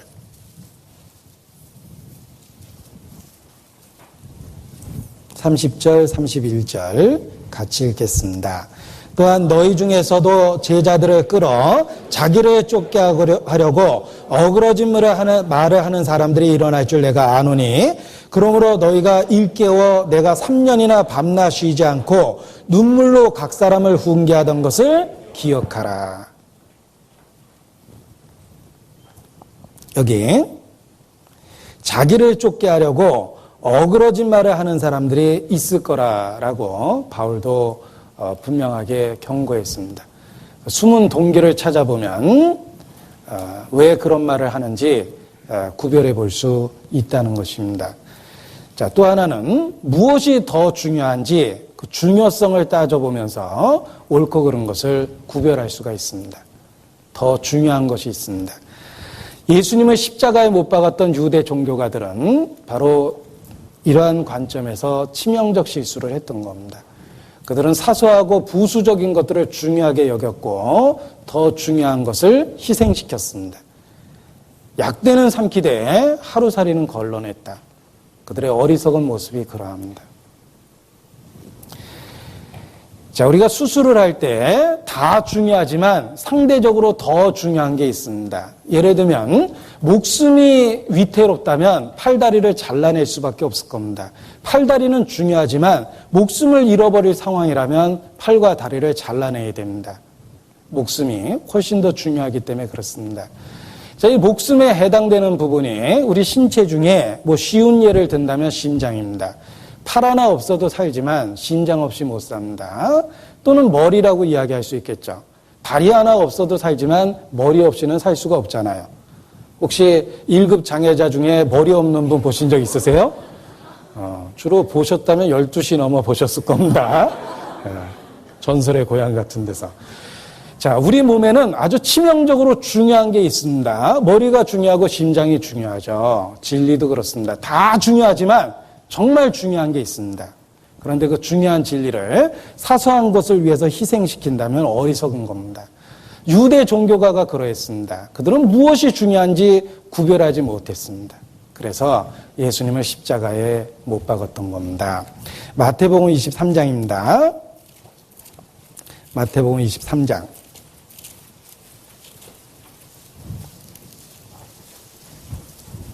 17절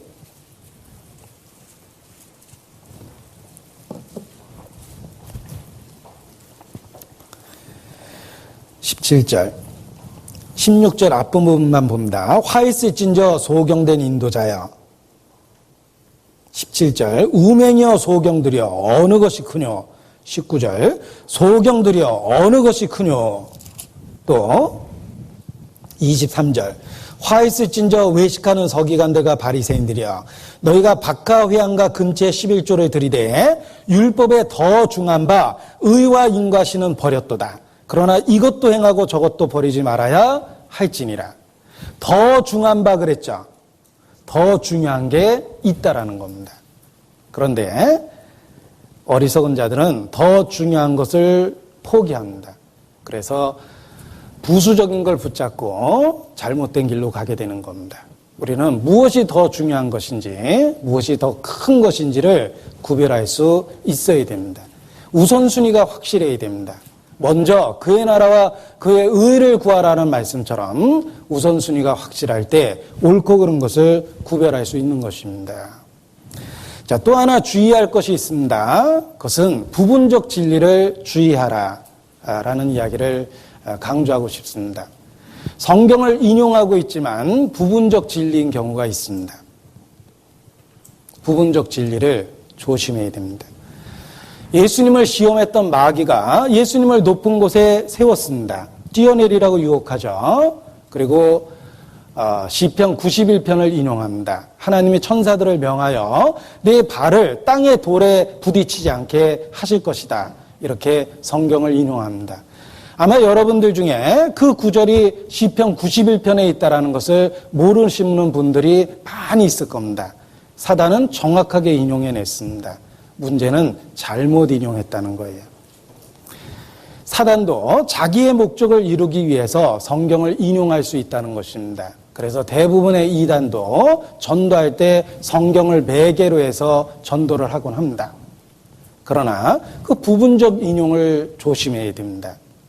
예수께서 그러한 사단의 관계를 꿰뚫어 보셨습니다. 어떻게 물리치셨냐면 또 기록되었을 때 온전한 진리를 통해서 마귀의 괴계를 물리치십니다. 마태복음 4장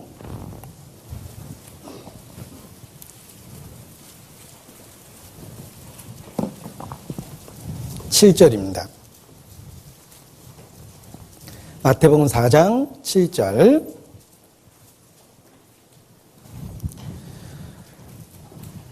예수께서 이르시되 또 기록되었을 때 주 너희 하나님을 시험치 말라 하였느니라 하신대.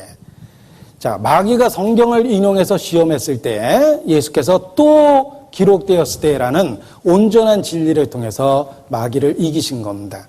우리는 성경에 대한 완전한 지식이 있어야 됩니다. 따라서 부분적 인용에 대해서 무엇이 틀렸는지 구별할 수 있어야 됩니다. 또 기록되었을 때 하나님은 스스로 모순된 행동을 하지 않습니다. 따라서 어떤 성경을 해석했을 때 모순되는 또 다른 구절이 있다면 틀림없이 잘못 본 겁니다. 우리는 그와 관련된 다른 말씀들을 살펴보면서 옳고 그른 것을 시험해보고 구별해 볼 수 있습니다. 자, 올바른 것을 분별할 수 있는 방법에 대해서 이야기를 드렸습니다. 그리고 또 하나 거론해야 될 문제가 있습니다. 그것이 바로 거짓 기적에 대한 이야기인데 이 성경은 마지막 때 거짓 기적이 많이 있을 거라고 경고하고 계십니다. 그런데 주의해야 될 것은 이 거짓 기적이라는 말의 뜻을 잘 알고 있어야 됩니다.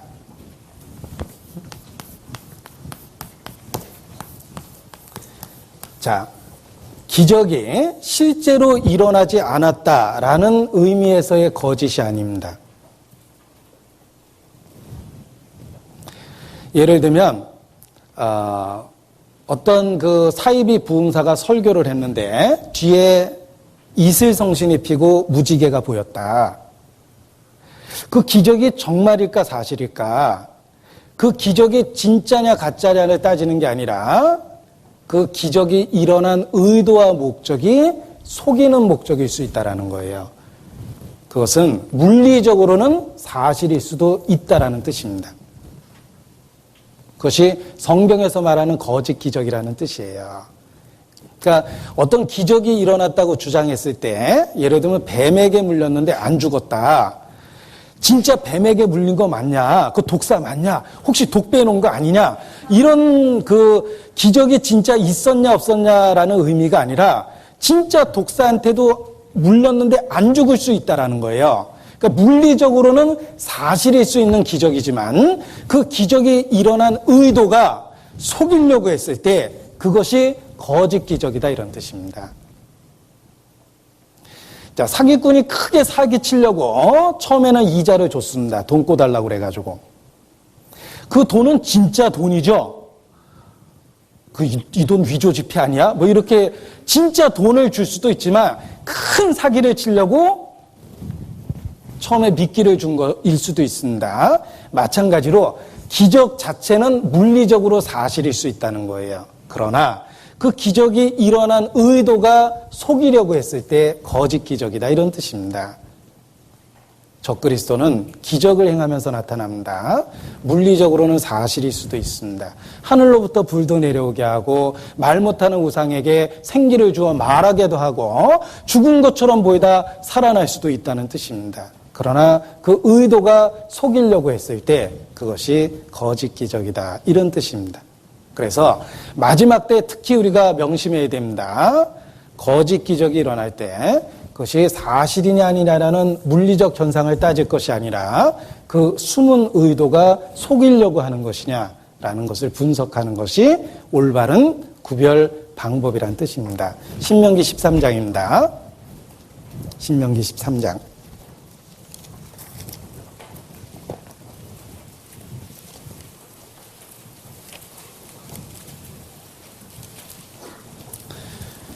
(1절부터) 보겠습니다. 283페이지입니다.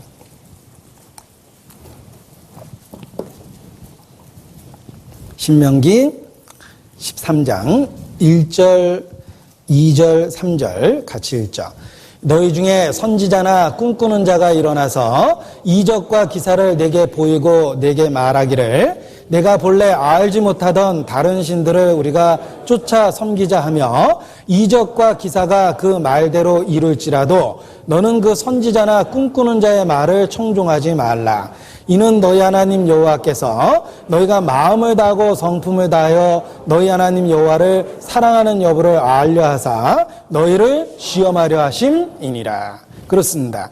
여기 2절 끝부분에 그 말대로 이룰지라도라고 되어 있죠.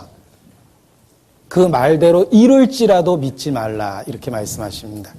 속이려는 의도의 기적이 있을 수 있다는 거예요. 이 마지막 때는 특별히 잘못된 기적, 표적, 체험적 경험들 이런 것들이 점점 많이 일어날 수 있습니다. 그러나 성경은 경고합니다. 그 숨은 의도가 진리로부터 멀어지게 하는 경우가 있다라는 거예요. 그래서 아주 누구나 쉽게 구별해 보일 수 있는 사이비 단체에 외적인 표적과 기적이 많이 일어난 경우가 사실 역사 속에도 여러 번 있었습니다. 특별히 마지막 때에는 더 그러합니다. 따라서 우리가 옳고 그른 것을 구별할 때 거짓 기적이 일어난다 해서 마음에 흔들리면 안 된다라는 겁니다. 특별히 우리 시대에 정말 우리가 말씀이라는 분명한 기준을 잡고 옳고 그른 것을 분별하는 그런 지혜가 필요합니다. 이 마지막 때를 살아가는 일꾼으로서 진리의 말씀을 옳게 분별하는 것이 필요합니다. 그리고 또 우리가 말씀을 옳게 읽고 있으면은 우리가 살고 있는 시대에 대해서 성경은 소리칩니다. 지혜가 거리에서 소리치지 아니하느냐라는 표현처럼 하나님의 말씀이 모든 믿는 자에게 소리칩니다. 우리가 살고 있는 이 시대에 대해서 소리치는데 우리가 살고 있는 이 시대가 정말 주님을 만날 수 있는 시대라는 겁니다. 이 시대에 대해서 분별할 수 있어야 됩니다. 여러분 어떻게 생각하십니까? 제가 그저 단순한 종말에 대한 이야기를 반복적으로 이야기하고 있다고 생각하십니까? 아닙니다. 정말 우리 시대는 주님을 만날 수 있는 시대입니다. 객관적으로도 이성적인 성경학자들도 이구동성으로 공감하고 있습니다. 성경적으로 우리가 살아가고 있는 이 시대가 틀림없이 마지막 시대라는 겁니다. 왜? 성경에 문자적으로 분명하게 경고된 모든 예언이 성취되고 있는 시대이기 때문에 그렇습니다. 이러한 시대에 영적으로 잠을 청하는 사람은 정말 어리석은 선택을 하는 겁니다. 우리가 살고 있는 이 시대를 분별할 수 있어야 됩니다. 우리가 살고 있는 시대가 주님을 만날 수 있는 그런 긴박한 세대임에 틀림이 없다는 겁니다. 제가 말하는 건 현실을 포기하자는 뜻이 아닙니다. 올바른 마음과 생각과 태도로 현실을 살아가자는 뜻입니다. 주님을 만날 수 있는 그런 성경적인 마지막 시대임에 틀림이 없기 때문에 그렇습니다. 누가복음 12장입니다.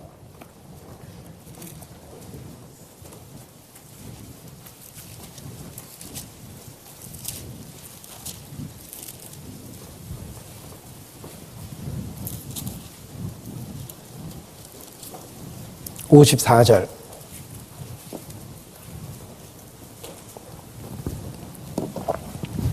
또 무리에게 이르시되 너희가 구름이 서에서 일어남을 보면 곧 말하기를 소나기가 오리라 하나니 과연 그러하고 남풍이 불물 보면 말하기를 쉼이 더우리라 하나니 과연 그러하니라. 외식하는 자여 너희가 천지의 기상은 분별할 줄 알면서 어찌 이 시대는 분별치 못하느냐. 같이 읽죠. 또 어찌하여 옳은 것을 스스로 판단치 아니하느냐. 자, 우리 시대에 가장 적합한 말씀이다. 이렇게 말할 수 있습니다. 마지막 때 반드시 되리라 했던 예언들이 우리 눈앞에서 성취되고 있기 때문입니다. 자, 우리가 살아가고 있는 이 시대를 일깨우기 위해서 여기 몇 가지 영상을 같이 한번 보시겠습니다. 첫 번째.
desperation among poor people, and more of the kind of food riots that we've seen in now 34 countries.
성경에 처처에 기근과 지진과 온역이 있을 거라고 말씀하셨습니다.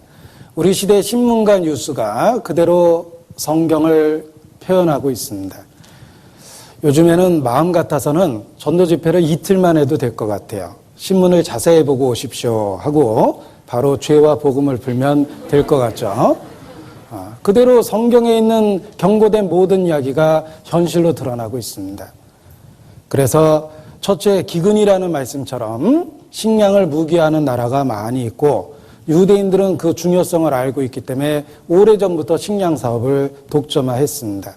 또 지진, 경고된 것처럼 우리 시대의 전 세계 60%가 이상이 진동하고 한 번도 보지 못했던 크고 큰 지진들이 우리 시대에 반복해서 일어나고 있습니다.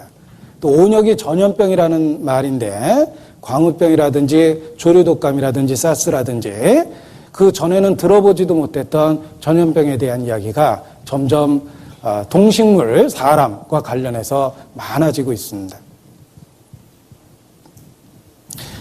이 시대는 성도들보다 어떤 의미에서는 환경학자들이 종말을 더 확실히 믿고 있다. 한 분야에서는 그들이 더 믿음이 좋다. 이렇게 말할 수도 있을 것 같아요. 성도들보다도 환경학자들이 종말을 더 확실히 믿습니다. 자, 여기 또 하나를 같이 보시겠습니다.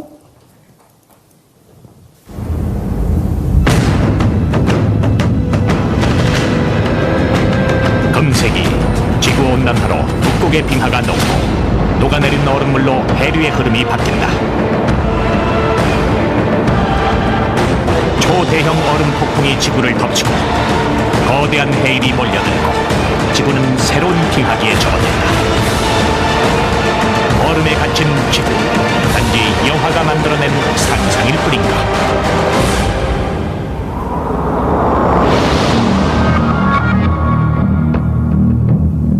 지난 2월 22일 영국의 주간신문 옵저버가 미국 국방성의 비밀 보고서를 폭로했다.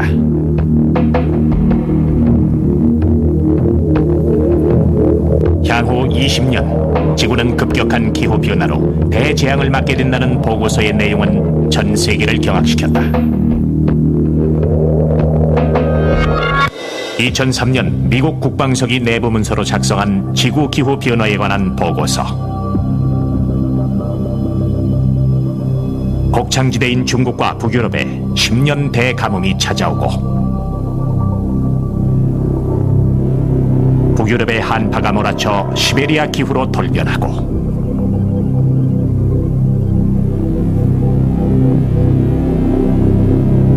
부족한 자원과 식량 확보를 위한 전쟁이 전 지구적으로 발발, 핵무장 국가가 늘어날 것으로 보고서는 전망했다.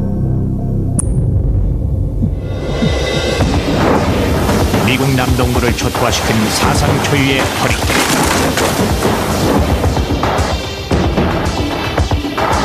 일본 열도를 달군 기상관측 80년 만의 폭염.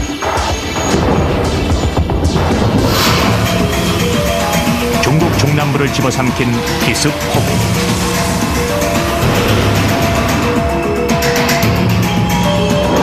인구의 10%를 기아에 빠뜨린 케냐 최악의 가뭄.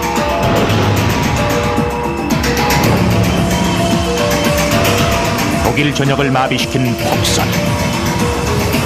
기상이변은 세계 곳곳을 휘몰아치고 있다. 자, 이런 이야기를 하면 어떤 분은 뭐 예전에도 기금도 있었고 지진도 있었다라고 말할지 모르겠습니다. 그러나 그 일을 실제로 겪은 사람들은 이구동성으로 말합니다. 자신의 삶 속에, 생애 속에서 난생 처음 겪어본 큰 재앙이라고 말합니다. 늘 있어 왔던 것과는 전혀 다르다는 뜻입니다. 여기 한번 보십시오. 제주의 농경지 1800헥타와 주택 120여 채가 침수되었습니다. 이런 건 나 처음 일생 나가. 참 어렸을 땐 몰라. 어렸을 땐 이런 거 없었을 거라. 비가 와도 그렇게 한꺼번에 몰려가지고 많이 오는 역사는 없어요. 기상 이변이 오는 거예요. 자, 그리고 또 자연은 우리에게 끝없는 여러 가지 경고를 하고 있습니다. 자연 현상 중에 꼭 필요한 것이 수분 활동입니다. 그래야지 꽃이 피고 열매가 맺히는데 수분 활동을 하는 것이 꿀벌입니다. 그런데 우리 시대에 꿀벌이 사라지고 있다라는 이야기도 있습니다.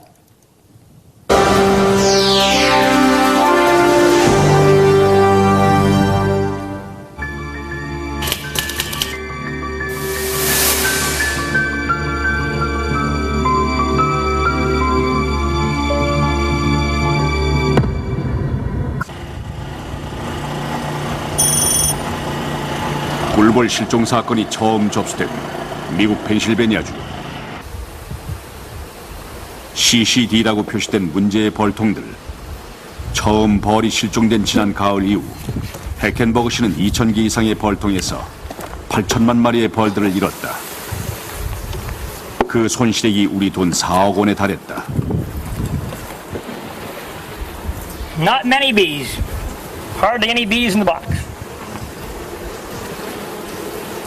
Birds are all died, or Well, they just aren't. They flew off and didn't come back. The brood hatched out. The bees, they got lots of brood, but no bees.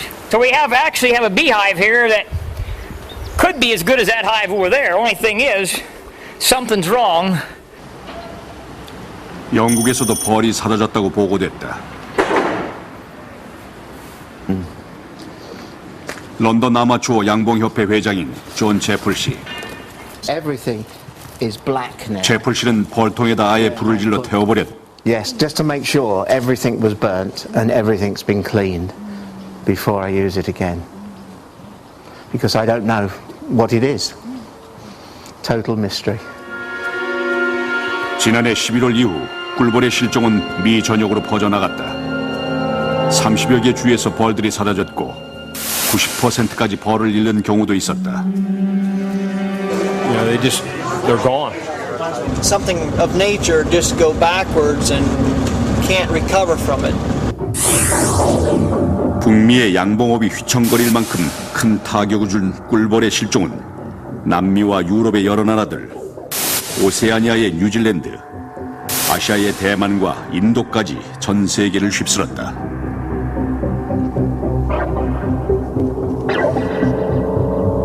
Allora, la moria è successa abbastanza improvvisamente, non ha avuto un andamento lento.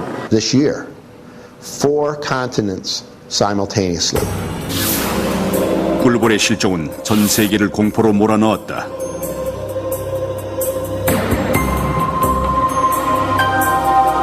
농작물의 수분 활동을 하는 벌만이 아니라 인류가 멸종할 것이라고 여론이 들끓었다.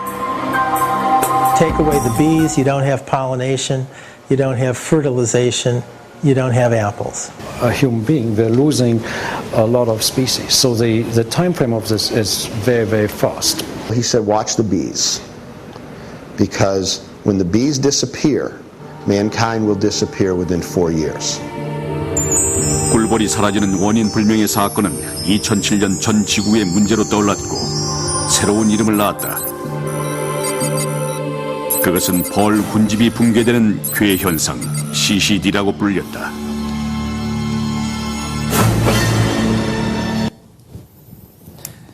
자, 어떤 분은 부모님이 양봉을 하시는데 벌들이 없어졌다고 걱정하는 전화를 받았답니다. 그런데 우연히 말씀을 그날 들었는데 벌들이 사라지고 있다라는 이야기를 들으니까 그 이야기가 연결이 돼서 더 마음의 충격을 받았다라는 이야기도 들은 적이 있습니다. 하나님은 자연의 징조를 통해서 우리 모두를 일깨우고 계십니다. 우리가 정말 주님을 만날 수 있는 그런 긴박한 시대에 살고 있다는 것이 틀림없습니다. 더 확실한 증거는 이스라엘입니다. 여러분, 올해가 이스라엘 독립 60주년입니다. 작년이 예루살렘 회복 40주년입니다. 불과 60여 년 전까지만 해도 지구상에 이스라엘이라는 나라가 없었습니다. 단지 수천 년 전 성경에 나타나는 그런 나라였을 뿐입니다. 그런데 예언된 그대로 끝날에 내 백성이 고토로 돌아올 것이다. 정말 그들이 돌아와서 나라를 세웠고 더 놀라운 건 예언된 그대로 예루살렘을 그들이 되찾았다는 겁니다. 그리고 성전이 재건될 거라고 성경에 예언되어 있는데 이스라엘의 성전 재건 연구소가 세워져서 이스라엘은 여자도 군대 갑니다. 그런데 이스라엘 사람들 중에 유일하게 군대 안 가는 특혜를 받는 사람들이 있습니다. 그들이 제사장 훈련을 받는 종교인들입니다. 그 이유는 나라는 칼과 총으로만 지키는 게 아니라 기도로 지킨다라고 주장해서 군대를 안 갑니다. 그런데 그 제사장 훈련 받는 많은 무리들이 있습니다. 성전 건축 준비가 진행되고 있다는 뜻입니다. 적그리스도가 거기에 나타납니다. 우리가 살아가고 있는 시대가 바로 주님이 곧 나타날 수 있는 그런 그 예언의 성취 시대라는 것을 성경을 살펴보면 살펴볼수록 깨달을 수밖에 없습니다. 마태복음 24장입니다. 40절.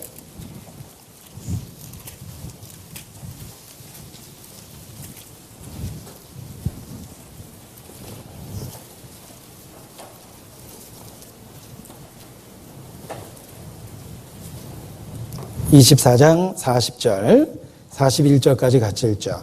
그때 두 사람이 밭에 있음에 하나는 데려감을 당하고 하나는 버려둠을 당할 것이요 두 여자가 매를 갈고 있음에 하나는 데려감을 당하고 하나는 버려둠을 당할 것이니라. 주님을 곧 만날 수 있는 그런 시대입니다. 자, 이 말씀에 하나는 버려둠을 당한다고 그랬죠. 남겨두는 게 아닙니다. 버려둠을 당하는 거예요. 버리는 겁니다. 이 마지막 시대의 재앙은 훈련과 연단을 위한 징계가 아닙니다. 형벌이죠. 재앙을 위한 형벌이기 때문에 버려두는 거예요. 한 사람은 버려둠을 당하는 겁니다. 완전히 이루어지는 겁니다. 그래서 성경은 반복되는 경고를 우리에게 하고 있는 겁니다. 이 모든 일이 이루어지는 걸 보거든 인자가 곧 문 밖에 이른 줄 알라 그러셨습니다. 자, 이 영상 하나를 보겠습니다. Jesus Christ is coming back for his church. The Bible says in Matthew chapter 24 verse 42, "Watch therefore, for you do not know the hour your Lord is coming." I want you to know, church, that Jesus Christ could come this month, or he might come next week, or he could even come.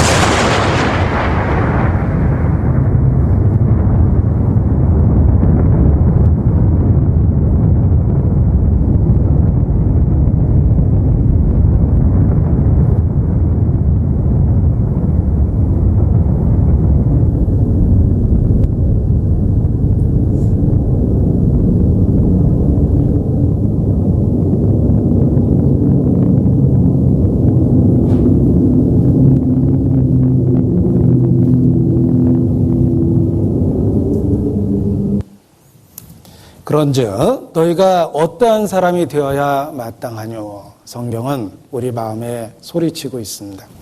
처음에 찾았던 본문 디모데 후서 2장 15절을 보겠습니다.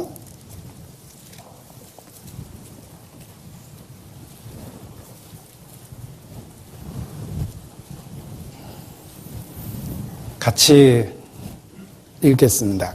내가 진리의 말씀을 옳게 분변하며 부끄러울 것이 없는 일꾼으로 인정된 자로 자신을 하나님 앞에 드리기를 힘쓰라. 그러한 그 과정 속에서 주님을 만날 때 우리가 기쁨 중에 주님을 만날 수 있을 겁니다. 우리 시대에 말씀으로뿐만 아니라 하나님은 사건과 환경으로서 우리를 흔들어 깨우고 계십니다. 일어나서 주님을 맞이할 준비를 하고 살아야 됩니다. 기도하시겠습니다. 살아계시는 거룩하신 하나님, 주님 앞에 올바른 모습이 되기를 바라고 원합니다. 우리의 무감각한 마음을 깨뜨리시고 주의 진리로 가득 채워주셔서 올바른 진리의 말씀을 붙잡고 이 마지막 때 충성되고 지혜로운 모습으로 살아가도록 도와주시고 주관하여 주시기를 주님께 부탁을 드립니다. 우리 모두 점과 흠이 없이 구별된 삶 속에서 주님을 만날 수 있기를 바라고 원합니다. 혹 우리에게 속한 자, 우리에게 주신 소중한 가족들 중에 이뤄진 자가 없도록 살펴주시고 우리를 통해 그 영혼들을 하나하나 인도해 주시기를 주님께 부탁을 드립니다. 특별히 이 한 주간 낮집회 주의 귀한 복음이 증거되는 시간을 갖고 있습니다. 참여하는 영혼들 모두 변화받을 수 있도록 역사하여 주시고 말씀을 대언하시는 홍정현 목사님 영육간에 강건케 지켜주시기를 주님께 부탁을 드립니다.